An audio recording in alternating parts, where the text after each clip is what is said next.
Hey friends, how are you? Hope you're well and you've had a good week. Mine's been okay, but I've had a frustrating morning. Well, I've had a bit of a frustrating week technical wise.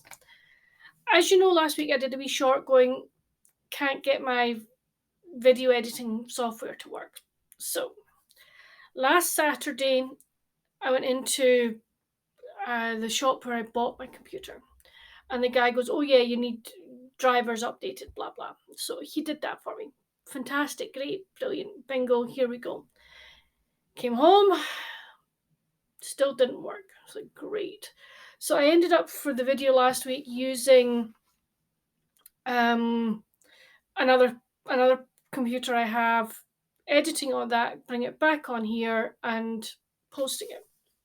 So a bit of a trackle, but it worked. So I thought, right, okay, gonna take it back in. So I went back in on Monday, and the guy tried various things and went, no, can he get it to work? What I'm going to do is I'm going to give you the number for the tech support, and you can phone them, and if necessary you'll have to bring it back in, and it'll have to be sent away to be repaired. So okay, fine. So phone technical support, and the woman was on with me for 3/4 of an hour, and we still couldn't get the video editing software to work, so she got me another one. In fact, she got me two, which was fine. I thought I can play around with that, but I just haven't had time this week. So this morning went to record this video, and below me does the camera app not work. I've been, oh, seriously?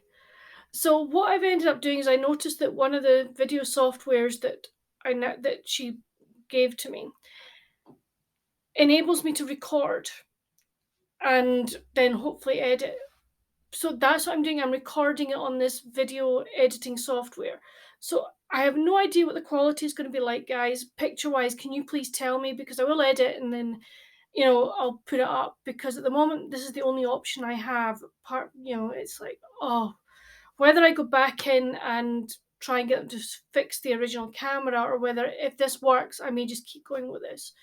But seriously, technology. So that's been the technological part of things. Pain. How's my week been apart from that? It's been really good. Last Friday, as you know, myself and my other half, we went to a chocolate making sort of course. It was a truffle making masterclass in Edinburgh, and this was kind of my birthday present. Although my birthday was in June, it was like we were figuring out what I was going to do, and I thought this would be fun. Oh my gosh, it was so much fun. It was brilliant. So it was at a place called the Chocolatarium. I will leave a link to it down below. If you're ever in Edinburgh, if you live in Scotland and you want to do something like that, I would highly, highly recommend. They are superb. So the first half an hour, you're being told how cocoa grows, and you get to taste some chocolate. That was so good. And then for the next hour you're actually making, we did like a chocolate bar, we did big chocolate buttons, we filled truffle cases with truffle, and got them done. We also made truffles from ganache. So that was kind of the next hour, and I got to do chocolate rain. I haven't got the video. Martin thought he had videoed it, but he hasn't. But I will get that video. I'll tell you how in a minute. Um, and then the next half an hour is you getting kind of the history of chocolate, and again more tasting. It was superb. The ladies that were doing the course and were giving you all the information were fantastic. They gave you just the right amount of information. It was not loads and loads. You just got little enough snippets and enough information that it was really, really interesting. And then we got all our chocolate stuff back, and then they've got a little shop that you can go and buy other chocolate if you want to. I didn't, but I may go in before the festive season and get some. So about the chocolate rain, I got chatting. There were 9 of us in the course. There were 3 American ladies who are sisters, and they're over in Scotland on holiday. and there were two people from London and another two Scots who were there. I got chatting to the three American ladies, and Martin did as well. And one of them, she and I are now becoming pen pals, which is fantastic. I am really chuffed. But luckily for me, one of her sisters videoed the chocolate rain.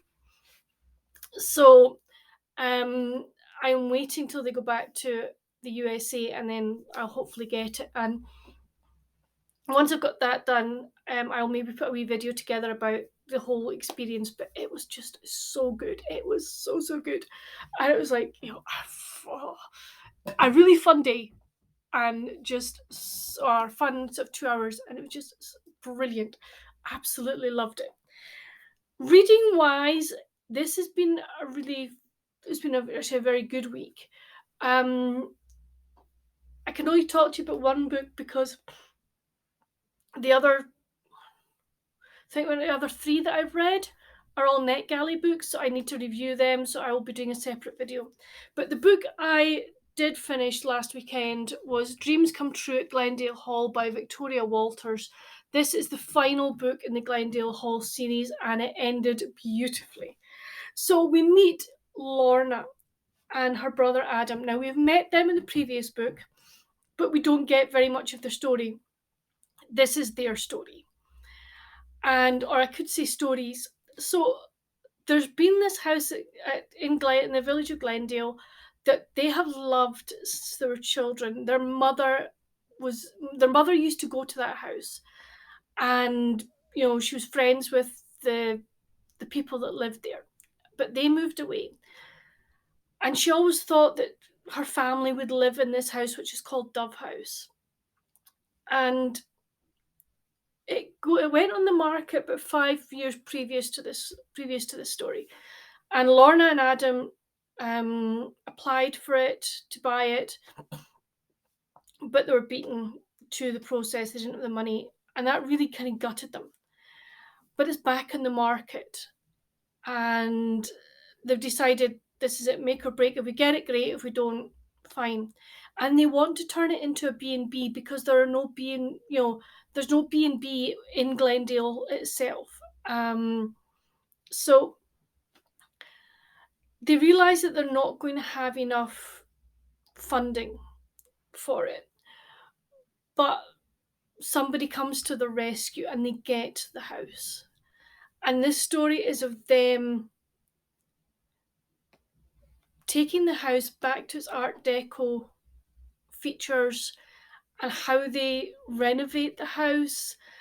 There's also a couple of love interests in it, and you get to learn more about Glendale as a village. You get to meet previous characters from previous books. It was absolutely fantastic. This is a 5 out of 5. It really, really, really enjoyed it.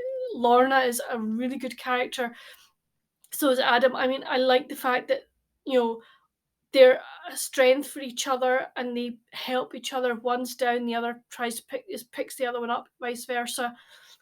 They look after each other. They're a very close knit with their parents and their other siblings. And various things happen. I really don't want to give the story away, but various things happen within their family, and they're all there for each other. And I just really, really enjoyed it. And we sort of meet, as I say, we meet other characters from previous books, catch up on their stories as well. I guess you could read it as a standalone, but I think to get the most from it, you need to read the series in series order. But do yourselves a favour, pick up the Glendale Hall series. You're going to absolutely love it because it's just so good. So, as I say, I've read that. And then hold on till I check my little diary here. I then read Canter with a Killer. Can't remember who the author is, but really, it was a cozy mystery. I worked out near the end as to who the murderer was.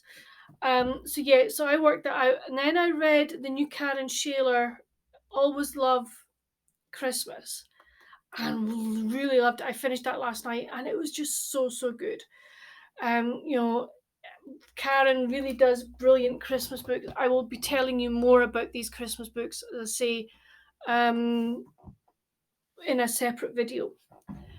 So, what am I going to be reading this weekend? Well, I've started this book. I'm on page 66. Look at this behemoth. It is The Priory of the Orange Tree by Samantha Shannon. I'm going to give it today, folks, because at the moment I have to say it's not particularly grabbing me. So I'm going to read it as much as I can today and see how I feel about it. If it's not for me, then it will be put into the charity shop, or taken to barter, one of the two. I don't know whether it's the story's not resonating with me, or whether an over 800 page book is intimidating me. I have to say it is pretty intimidating. It is, as I say, a behemoth. I don't know. So we will see what we make of this. What else am I going to read? Well, I guess I'm going to start thinking about something out of my TBR for October, because October comes on tomorrow. So it will be something from there. I might do Legendborn, actually, by Tracy Denon. It is a King Arthur retelling. I like the King Arthur story, so I might read that. I've got a few others that I can read, and we'll see that I've got. I have got a number of books that I need to read in October. I may actually do a separate October TBR video. Actually, I might do that. See how this works out and sort of do that. What else am I going to do this weekend? There's rugby on. The URC is in its third week, so I'll definitely be watching that. I might do some cross stitch. I don't know. I will see how I feel. I may start thinking about doing things like choosing pictures that I want to use for Christmas cards, and start getting them organised so that I can print them off. I think that might be quite a wise move to do. But yeah, that's kind of it for this video. As I'm keeping it short, so if this doesn't work out, then I've not lost a lot. But yeah, that's kind of been my week, friends. Please let me know down in the comments if you what you've been reading. Sorry, my brain.